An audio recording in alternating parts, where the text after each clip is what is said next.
Assalamualaikum warahmatullahi wabarakatuh. Nama saya Muhammad Jody Setiawan, NPM 18.143, kelas B. Saya akan menjelaskan tentang inkontem untuk memenuhi UAS Hukum Dagang yang dibimbing oleh Ibu Dewi Rahmawati Gustini, SHMH.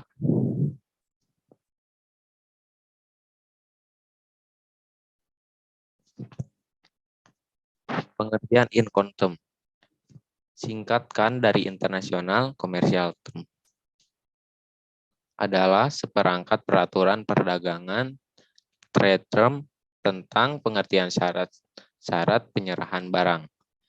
Term of delivery yang mencerminkan praktek bisnis ke bisnis dalam kontak penjualan barang.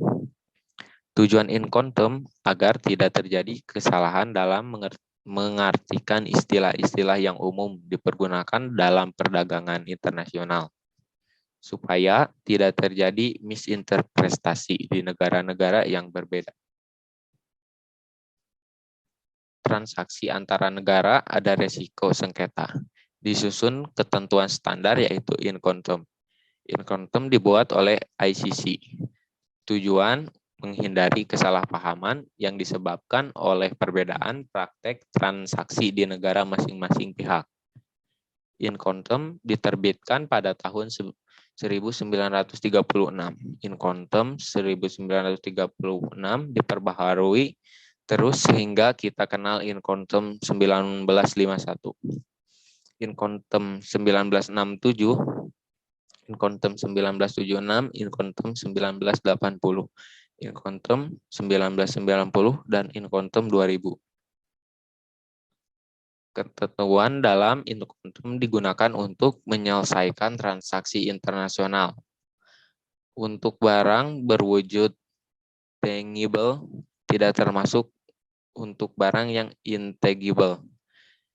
Menunjukkan kewajiban masing-masing pihak, waktu pengiriman barang, pengurusan formalitas, perdagangan internasional, penentuan jenis dan persyaratan pengangkutan barang, persyaratan pengiriman dan bukti pengiriman, pembagian beban, biaya, atau pungutan. Menetapkan persyaratan transportasi, penyerahan barang.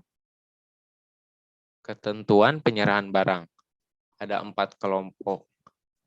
Kelompok E, penjualan berkewajiban menyiapkan barang di tempat tinggal penjual atau ex-work.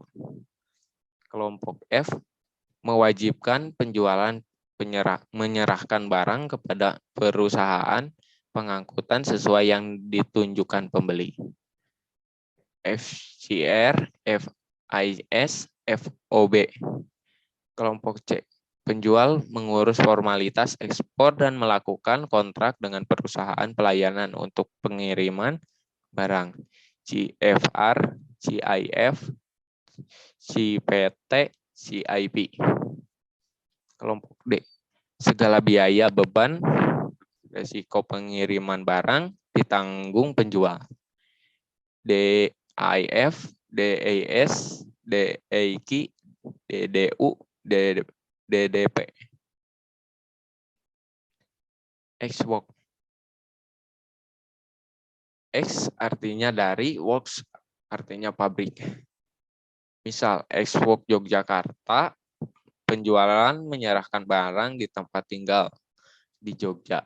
Belum dinaikkan ke atas kendaraan, formalitas ekspor belum diurus, semua biaya dan resiko ditanggung oleh pembeli.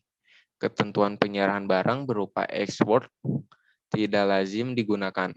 Ketentuan ini biasanya dipakai hanya dalam transaksi antar penjual dengan perusahaan ekspor atau ekspor trader pembeli. Free carrier. Penjual menyerahkan barang yang sudah mendapat izin ekspor kepada pengangkut yang ditunjukkan oleh pembeli di tempat yang disebutkan.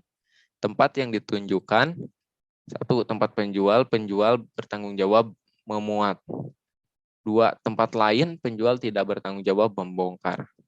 Syarat ini dapat digunakan untuk semua jenis alat angkut, kecuali kapal. Pengangkut, setiap orang dalam kontrak angkutan yang bertanggung jawab untuk mengangkut, misal FCA Semarang, penjualan menyerahkan barang kepada pembelian di Semarang. Free alongside ship, penyerahan barang dilakukan di samping kapal pengangkut pada pelabuhan keberangkatan. Semua biaya resiko ditanggung pembeli sesudah penyerahan barang. Penjual mengurus formalitas ekspor. Syarat ini hanya berlaku untuk pengiriman barang yang menggunakan kapal laut dan sungai saja. Misal, FIS Tanjung Mas. Penjual menyerahkan barang kepada pembeli di pelabuhan Tanjung Mas. Free on board. Penyerahan barang oleh penjual sampai di atas kapal di pelabuhan keberangkatan. Setelah menyerahkan barang, semua biaya dan resiko ditanggung oleh pembeli. Formalitas ekspor diurus penjual. Syarat ini hanya berlaku untuk pengiriman barang menggunakan kapal laut dan kapal sungai saja. Misal, FOB Tanjung Mas, penjualan menyerahkan barang kepada pembeli di atas kapal di pelabuhan Tanjung Mas.